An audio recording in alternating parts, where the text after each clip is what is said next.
Hey everyone, welcome back. I have some creepy encounter stories for you guys to listen to.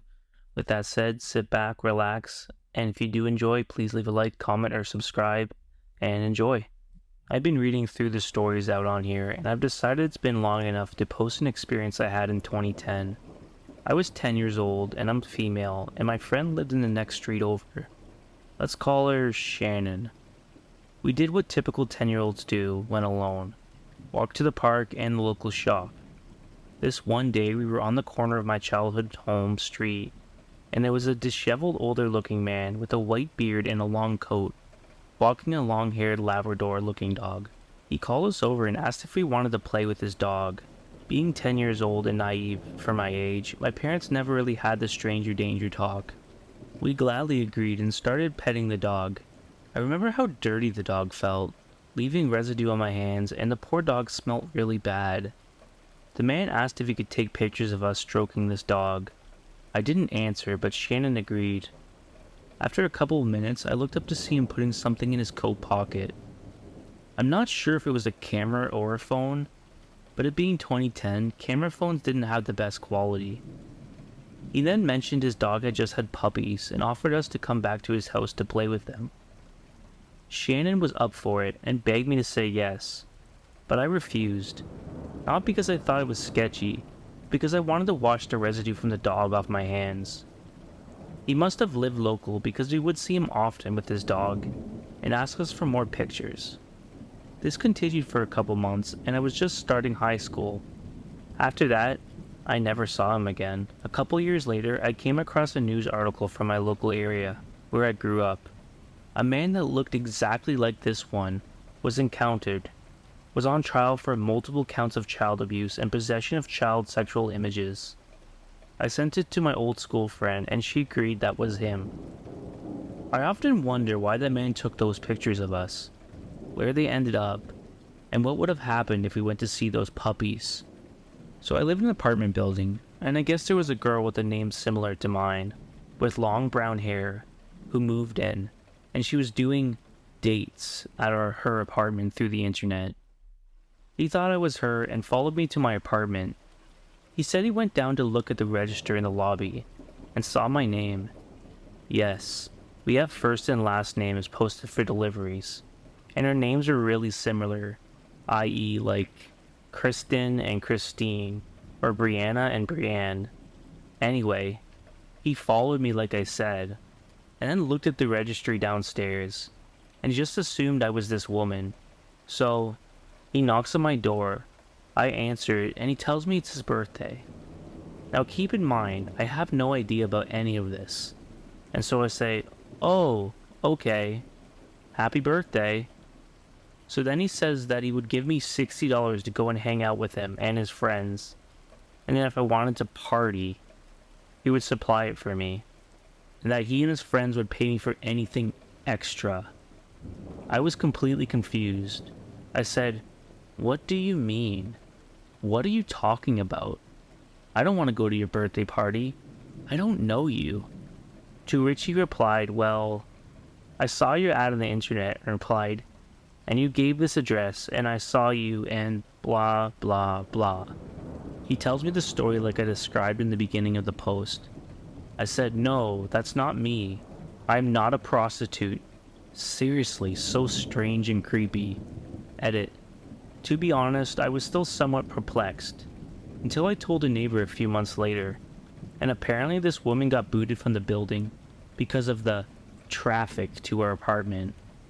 I'm glad the management didn't get us confused, as we live on different floors. The complaints of traffic were specific to her apartment. Thank goodness. Back when I was a sophomore in high school, I used to be very close friends with this girl, Kay. Kay and I met in middle school, and we instantly clicked. We would hang out after school very frequently. Kay had a very turbulent childhood.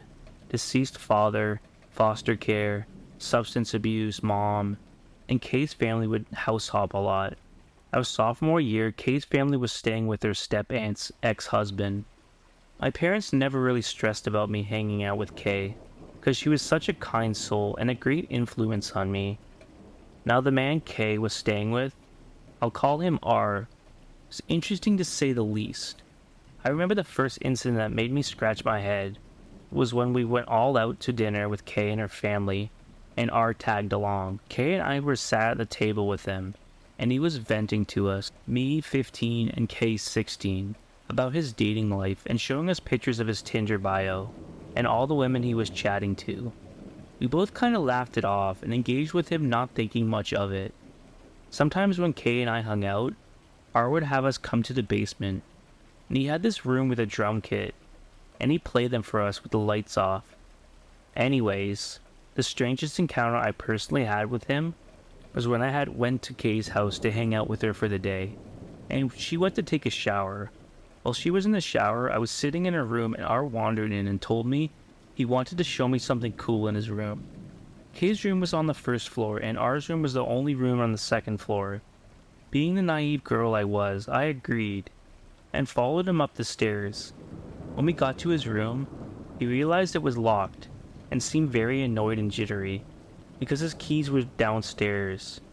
Now instead of going downstairs, R takes a credit card out of his wallet, and tries to unlock the door that way. Thankfully, it didn't work, and something clicked in my brain, and I decided to go back downstairs and sit in the bathroom with Kay until she was done with her shower. I'm now 23, and looking back at it, I honestly don't know there was anything cool to show me in that room, and I thank the moon and the stars that he never got it unlocked. I never told Kay, but as we got older, I casually asked if she had any weird encounters with him, and she said no. I'm not really sure how to end this, but I'm thankful I never got to see what was behind that door. When I, 20, was younger, maybe around 13 to 14, I was walking in town with my mother. I lived in a smallish town in England. It was a quick walk, about 15 minutes. But about 5 minutes after leaving my house, I had one of the most unsettling encounters ever. Whilst walking, there was a man approaching us, nothing weird at this point. I thought he walked past us like everyone else. However, this random man leaned in towards me as he was walking past, and whispered something to me. I remember it being creepy and along the lines of him knowing where I lived. It was subtle and happened quickly. I was shocked, especially since my mother was right next to me. Bold move from a creepy guy.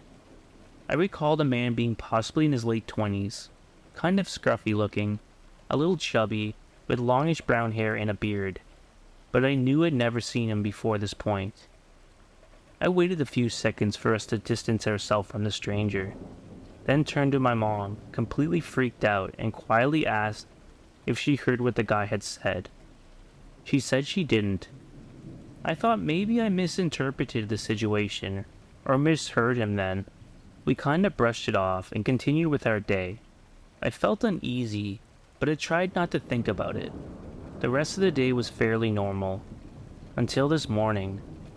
After when my dad was talking to our neighbor, the neighbor had told my dad that during the early hours of the morning, there was a man lurking right outside our houses, for some time, hovering around my dad's and neighbor's cars. Now this is really weird because we live in a kind of closed off area. The only people we see outside our homes are neighbors, but even they wouldn't come right up to our doors, especially not at like 2 or 3 a.m. Even delivery drivers can't find our house most of the time, because we're hidden away. This has never happened before, and never happened again after this, at least to our knowledge. Of course you can imagine how absolutely terrified I was to hear this. I explained to my dad what had happened the day before, and reminded my mom, kind of an "I told you so" moment. I felt so scared to be in my hometown. I remember calling my friends and talking about the situation. We researched about what we could do, but there wasn't really any action we could take. Just had to be observant and cautious, I guess. I can't remember much about what happened after that, but I never saw that man again. The whole situation creeps me out. It doesn't make sense. The man outside my house wasn't confirmed to be the same man that walked past me earlier, as it was too dark to make out any discernible features. But I'm sure it's an amazing coincidence if so. I never knew where to talk about this experience, but I figured it belongs here. I'd love to hear your opinions and theories. My friend and I encountered two creepy men on a camping trip, and ignored alarm bells until late into the night, when we fled full of terror. I believe they would have raped us or worse if we stayed. I think my friend and I would have been raped or otherwise harmed if we hadn't listened to our guts. I was 18, my friend 16. I had just graduated high school, and we decided to go camping overnight. Both of us are female, but it was a safe area close to home, so we weren't worried. We were making dinner when a man with fishing gear walks into view of our campsite from up the canyon in the river. He asked if he could cut through our site to the road. Nothing seemed unusual, so we said sure. He stopped in the middle of our site and asked us what we were making. Really just made polite small talk. But then his questions started getting uncomfortable. How old are you guys? Where are you from? How long are you planning to be up here? Is it just you two up here? I'll admit, some little part of me felt uneasy, but my friend and I were naive. We answered every single question and even offered the guy some food. He declined the food and headed out of our campsite and down the canyon. A couple hours later, he and another middle-aged man walk up the canyon from the direction the first man left in, and strolled right into our campsite. The first one took us up on our earlier offer for some dinner and really just sat there. The new guy asked us a lot of questions, most along the same vein as the first guy. This felt uncomfortable. I was uneasy, but I didn't want to be rude. After a while, they thanked us for the chat and left our campsite, heading up the canyon, away from where we assumed they were camped. This is when subtle alarm bells became a little less subtle. My friend and I ate and sat by the fire well into the evening past dark, laughing and having fun. However, we both watched the road the whole time, and those men never went back down the canyon. Now I can see that they may have simply had a fishing base lower in the canyon and their campsite higher, but every ounce of self-preservation was at the edge of the point. My intuition screamed for me to reconsider. I was desperate to enjoy this camping trip though, and didn't sat anything. But God, the tension was thick in the air between my friend and I. We were both uneasy and did what we could to fill the silence between us. Eventually, she said, "You know the worst part about camping by a river?" My stomach sank. Of course I knew. Here in northern Utah, where the rivers are fed largely by runoff, and the traps down steep mountains, they are loud. You can't hear anything over them. I responded. She nodded. "You think we should leave? Don't you?" She said she didn't feel good about the situation. At this point in our lives, we were both staunch Mormons. I am no longer. So we said a prayer. I now see this as me coincidentally and fully welcoming the voice of my intuition into my decision-making process. Clear as fucking day, we both knew we had to get out. As soon as we really stopped pushing down the intuition in favor of having a fun night, all bets were off. Terror filled us, and we threw everything haphazardly into my car before booking it down the canyon. The terror would leave us until we got off the dirt road of the canyon fork onto the main paved road out of the mountains into town. We both watched the rear view the whole time, praying we never saw headlights behind us. As soon as we had a signal, we called my dad and told him what happened. He told us to get the hell out of there, make sure we weren't being followed. We ended up sleeping safe and sound in my friend's backyard that night.